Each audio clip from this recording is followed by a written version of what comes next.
Alors j'aurais une autre question aussi par rapport à tout ce qu'on est en train de discuter. Comment ça se passe une journée type à l'Artimon voilà, du matin jusqu'au moment où vous Ben, partez? le matin, moi j'arrive vers 8h30, 8h40, ça dépend de la circulation et du temps la route. Et après, ben, j'arrive, je dis bonjour aux bénéficiaires, aux éducateurs, je prends mon café, et puis j'attends que l'éducateur ou les éducateurs nous appellent pour aller s'inscrire au tableau.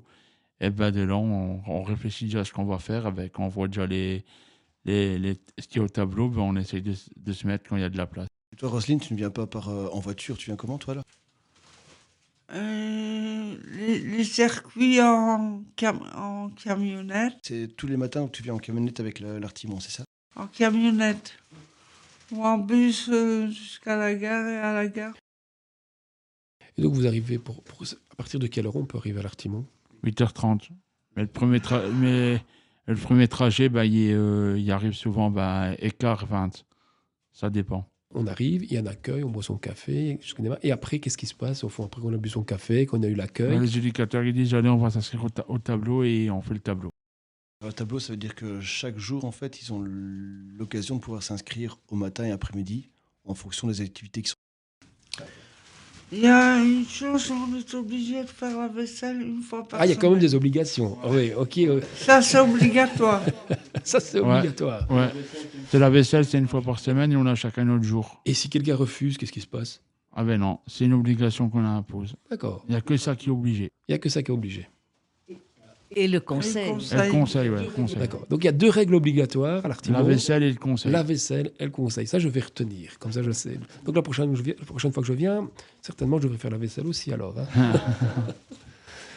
Et donc voilà, donc le matin, il y a un accueil, puis il y a les propositions d'activités. Donc au matin, si je comprends bien, une activité le matin et une activité l'après-midi, c'est ça? C'est ça. Et le repas, comment ça se passe? Bah, c'est de midi à 1h30, mais vers midi et demi, bon, on a quasi fini de servir, temps de servir tout le monde. Et après, vers 13h, vers 13h40, midi, 12h40, 45,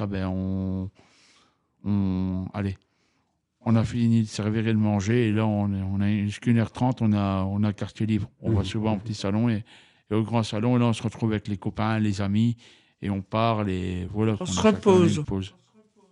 On se repose, exactement. C'est important de se Ouais. reposer? Il y a Roselyne, des fois, Ouais. oui. c'est important pour vous? Oui. C'est fatigant l'Artimon qu'il faut se reposer comme ça ou bien c'est parce que vous aimez bien tout simplement vous reposer, ça fait quelque chose qui fait partie de vos plaisirs? Et comment que je veux dire ça? Ça nous permet de souffler un petit peu. D'accord. Et vous dites ça vous permet de vous souffler, mais je ne sais pas, peut-être que je me trompe, mais quand on vit comme ça avec plus de 30 personnes, parfois il y a du bruit, parfois ça doit être remuant. Est-ce que c'est quelque chose c'est facile pour vous ou c'est quelque chose de difficile pour vous C'est dur pour moi. Oui? Qu'est-ce qui est dur en fait pour vous? Quand ça crée de trop, ça résonne dans mes... Et alors qu'est-ce que vous faites à ce moment-là quand c'est le bruit est trop fort? Qu'est-ce que vous Je m'en pouvez... vais dehors.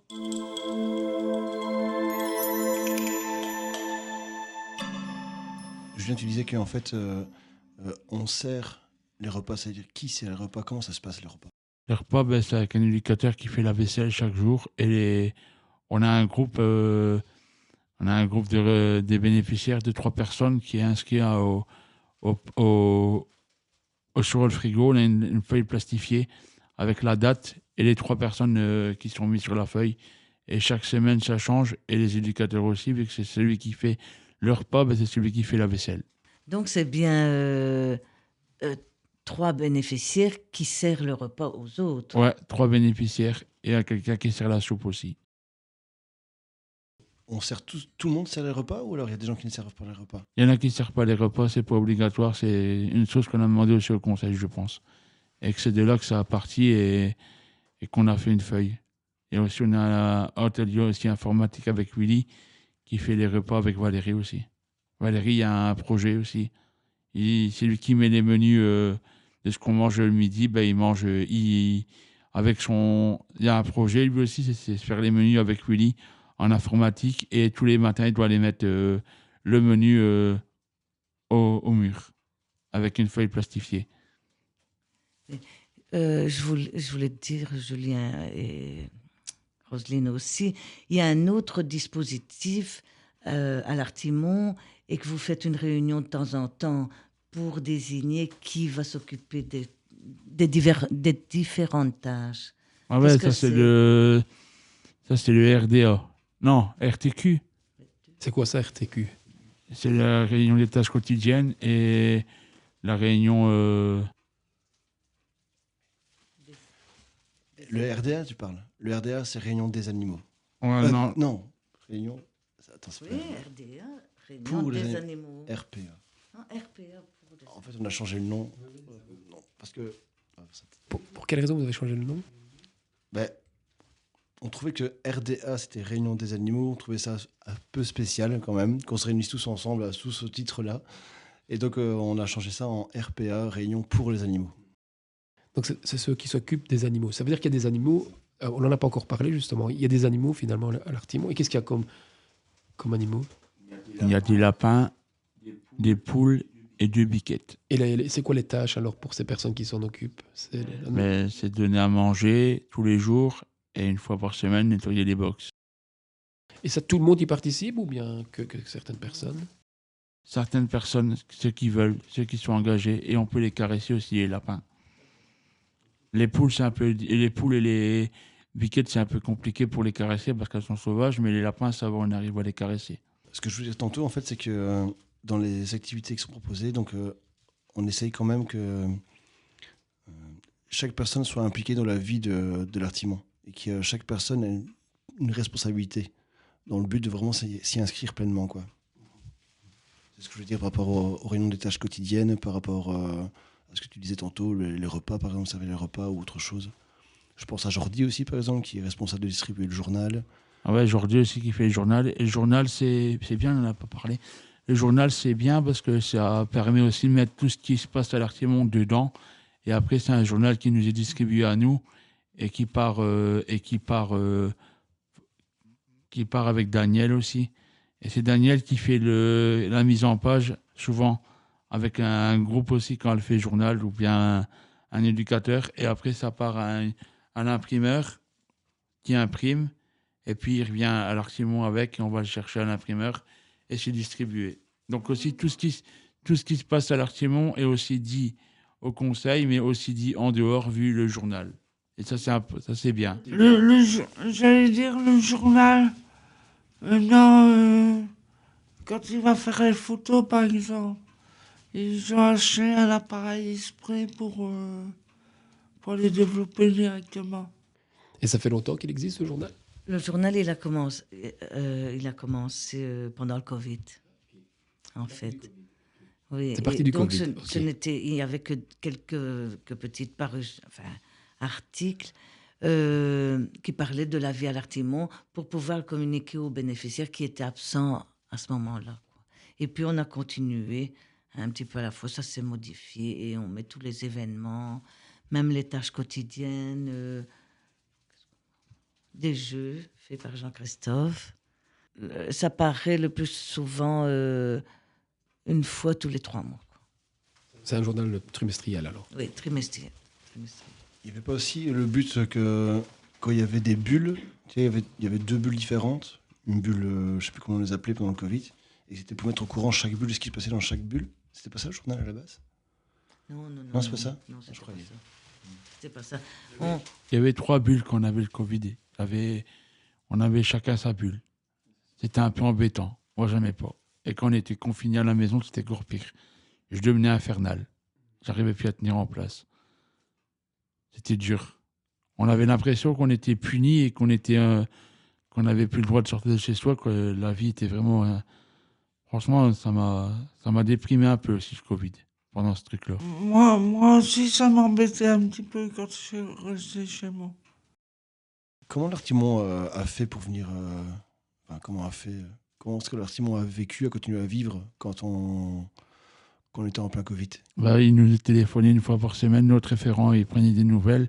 Et pour ceux que c'était un peu trop dur, il s'arrangeait pour venir et on allait faire un tour ensemble à pied. Et une fois aussi, quand c'était Noël, les éducateurs ils sont venus tous en bus et nous ont venu livrer Ils ont venu livrer c'était quoi, une boîte une boîte de biscuits, je pense. Et ils sont venus dire que c'était chouette. C'était dur parce que voilà, d'habitude, on faisait À Saint-Nicolas. Non, c'était à Noël, Jean-Christophe, non? Non, Saint-Nicolas. C'était Noël. Dominique, il s'était déguisé en Non, c'était à Saint-Nicolas. Noël, je pense. C'était Noël, t'as raison. Ils étaient déguisés en Père Noël. Ils étaient tous déguisés et c'était marrant, mais bon, c'était un peu embêtant. Finalement, c'est là qu'on a vu l'importance de l'artiment pour vous, parce au moment où vous n'aviez plus aller de manière régulière, on a senti que vous en aviez besoin. Ouais, moi j'en avais besoin, surtout que moi je suis quelqu'un de très, très nerveux et qui aime bien le bouger et qui aime bien le voir des gens et toucher à tout. Je vais dire comme ça, c'était chiant, quoi. Je devenais infernal.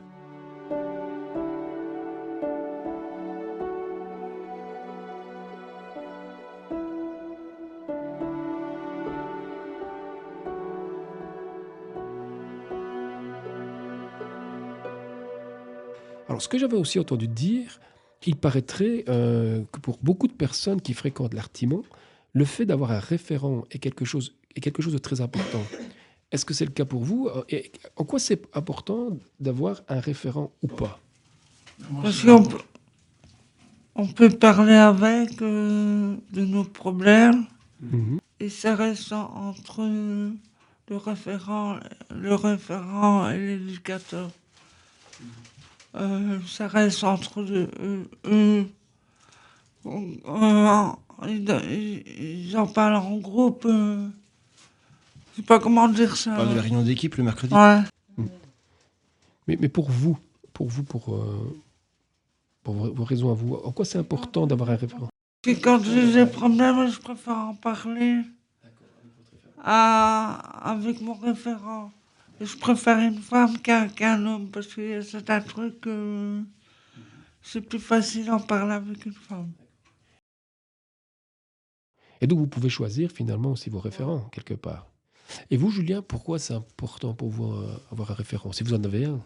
Moi j'en ai un, en fait j'avais Dominique. Mais Dominique est parti, il a quitté le service, donc après je me suis retrouvé un peu sans référent et j'étais un peu inquiet. Parce que moi, quand il y a un truc qui va pas, ben, j'aime bien d'en parler, mais j'arrivais pas d'en parler, donc je savais pas à qui me parler, je savais pas à qui me confier. Donc j'ai eu beaucoup de mal, donc les éducateurs ont fait assez rapidement comme ils pouvaient pour moi avoir un référent. Et au final, ben, j'ai retombé avec Manon. Et voilà, je me sens bien. Maintenant, quand il y a un problème qui va pas avec un bénéficiaire, ben, j'essaye d'aller en parler à Manon. Et quand il n'y a pas Manon, ben, j'essaye d'en parler à un éducateur, malgré que ce n'est pas ma référente, parce que je sais que les conflits, tout ça, ben, ça peut se régler aussi avec la réunion d'équipe des éducateurs. Et je sais très bien qu'ils vont en parler parce que voilà, ils savent il y a des choses qu'on a besoin. Et on m'a dit, vous, Roselyne, qu'il n'y a pas que les référents qui sont importants apparemment pour vous. Il y a les assistants sociaux, Nathalie et Léo. Il y a aussi le psychologue, Grégory, qui sont des personnes qui comptent pour vous, qui comptent beaucoup apparemment. Pour quelles raisons? Oui, parce que Parle dans le micro. je me suis en parlé. Et parce que j'ai des problèmes de vertige. Et ils sentent ça que ça revient de plus en plus. Et de ce côté-là, ils ont fait des démarches pour que je trouve un homme plus près de tourner. D'accord. Parce que ça devient difficile pour moi de me déplacer.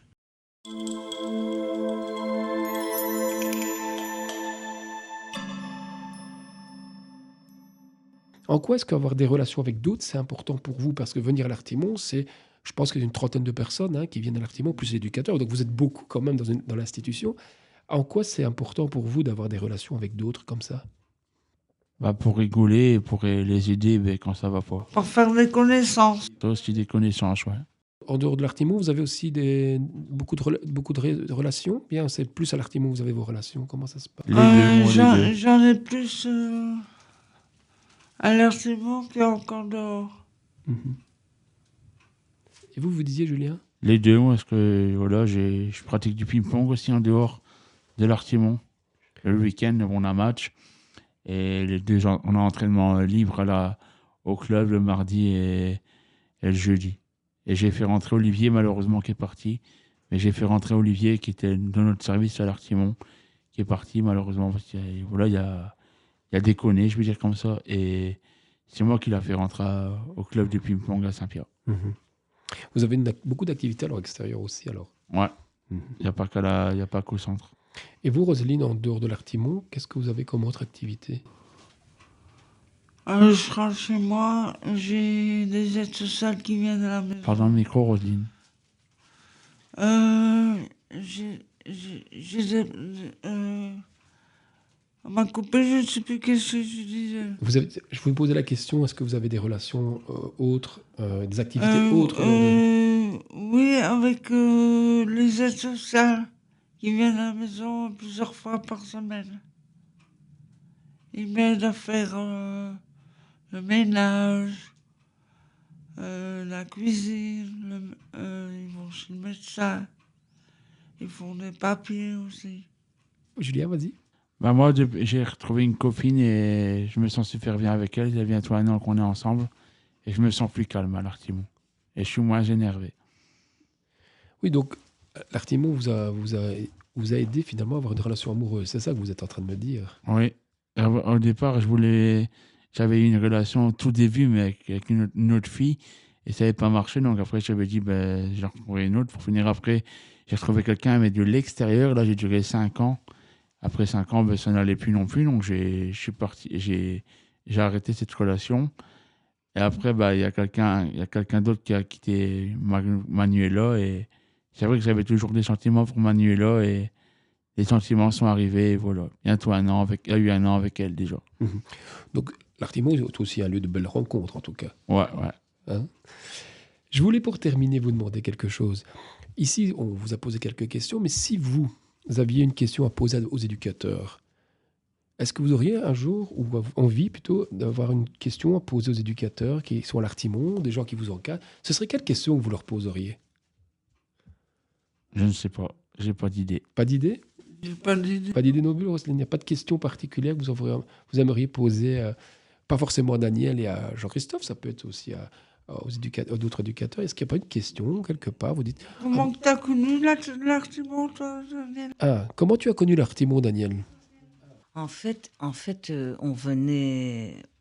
on était déjà employés à Mons, et alors on a cherché un endroit ici dans la région de Tournai et tout ça, pour ouvrir un centre de jour. Mais on était déjà un IMP, Un IMP, et puis un IMP à Mons, et alors comme l'IMP a fermé, on cherchait autre chose pour travailler. Et on a trouvé un centre de jour, on a ouvert un centre de jour dans la région de Tournai. Voilà. Et c'est comme ça que je suis arrivée à l'Artimon. Daniel a fait partie donc de l'équipe qui a construit finalement, a construit un petit peu toute l'institution à Fragny-en-Anvers en fait. Et toi, Jean-Christophe, t'es arrivé comment à l'Artimon? Parce que tu as quand même le tandem des Mons. Maintenant que tu travailles à Mons, comment tu as connu l'Artimon et comment tu es rentré à l'Artimon? Alors moi, je cherchais un emploi en fait, et j'ai vu une offre d'emploi on cherchait un éducateur, et j'ai postulé et j'ai commencé en même temps que l'ouverture en fait de l'Artimon quoi. Donc en 2006, 1er septembre 2006. Oh punaise, ça fait déjà longtemps que tu es là en plus. T'as encore connu plus que moi, alors tout ce qui est ancien et tout ça avec Maryse, Patrick. Ah, t'as vraiment commencé dans les J'ai premiers. commencé Quoi. la transformation en fait. Donc quand l'IMP est devenu un service d'accueil de jour, à ce moment-là, j'ai commencé à ce moment-là. Ah punaise, ouais, tu fais partie des meubles, quoi, comme on dit chez nous. Est-ce qu'il y a une autre question que vous voulez poser? Non, il n'y a plus de questions.